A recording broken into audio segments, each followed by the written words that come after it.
Hey there, it's Dusty Thunder with another Reddit story for you. This one is titled, Am I the Astronaut for Telling My Sister-in-Law I Adopted My Dog, Not Her? And she can spend Christmas elsewhere if she's scared of my dog. I mean, it doesn't really need much further explanation, does it? My 30 female brother, James, 34, is married to Sylvia, 33.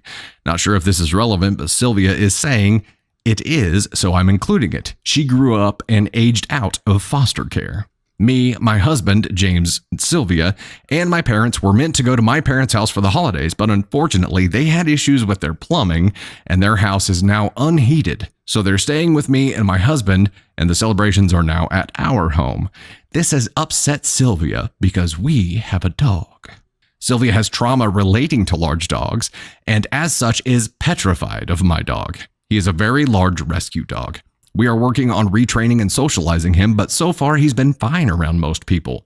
She knows all of this, but she's still scared and saying that she won't be comfortable staying in the house with the dog. She suggested we send him to a boarding kennel for the holidays, which I am unwilling to do. He is not good with new environments or unfamiliar men, and the house is his home. I don't see a reason to remove him from the environment because of Sylvia's issues, which have nothing to do with him. The family was split on this and arguing in the group chat, and Sylvia sent a message saying that as family, we should accommodate her. I replied saying that I have a responsibility to my dog, that I adopted my dog, not her, and that if she can't deal with it, then she needs to spend the holidays elsewhere. This kicked off an argument because Sylvia said I was weaponizing her background, which I don't think I was. My point was that I accepted responsibility for my dog, for his well-being and his comfort, and frankly, the safety of others around him. I have no such responsibility for Sylvia. My mother is saying I shouldn't have used those words, as I should have known it would be triggering for her. My dad is on my side. James is now saying Sylvia doesn't feel welcome at Christmas, even though I've told him she is very welcome to come to the home as is. I'm just not removing the dog. Am I the astronaut for making that point to her? Edit for everyone asking why we can't keep the dog in another room. We offered. The visit is supposed to be several days, but we offered to keep the dog separated. But Sylvia said she will be anxious the whole time knowing he's here.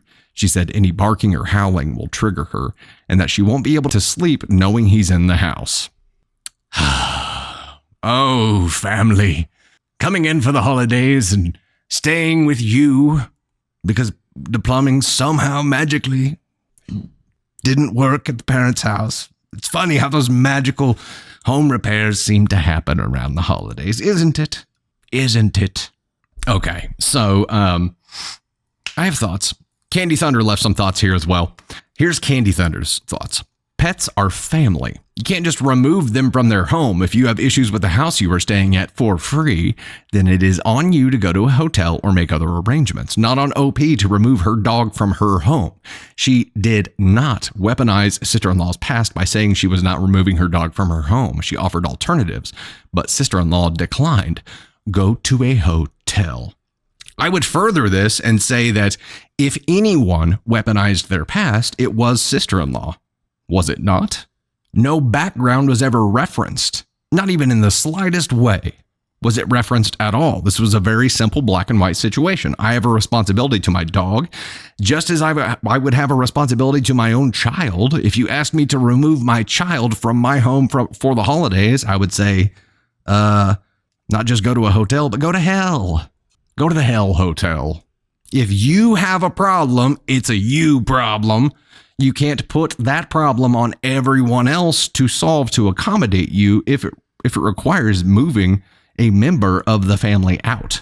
You're talking about asking the host to endure some great inconvenience. And what she suggested, boarding their dog, so paying money to board their dog and putting the dog in a situation that would be much more uncomfortable for the animal than it would be for her to sleep in a room where she was segregated from the animal for X period of time. Or better yet, more uncomfortable than her going and staying in a hotel and coming over during the day for the activities and the dog being segregated during that time. It is her problem.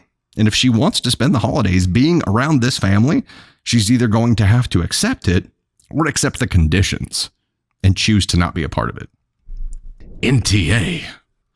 And the specific question again was, am I the astronaut for telling my sister-in-law that I adopted my dog, not her, and she can spend Christmas elsewhere if she's scared of my dog? Even if she had some direct traceable traumatic event with a large animal, this situation would be no different. And she's going to run up against situations like this in her life later on, and she's going to have to find a way to navigate through those situations as well. I don't think her hubby was extremely helpful to anybody in this situation. If this were a situation where Candy Thunder had some kind of deep-rooted issue with a large animal, which she does not, if I were the spouse in this situation, I would feel beholden to help navigate these waters. It wasn't really doing any good there.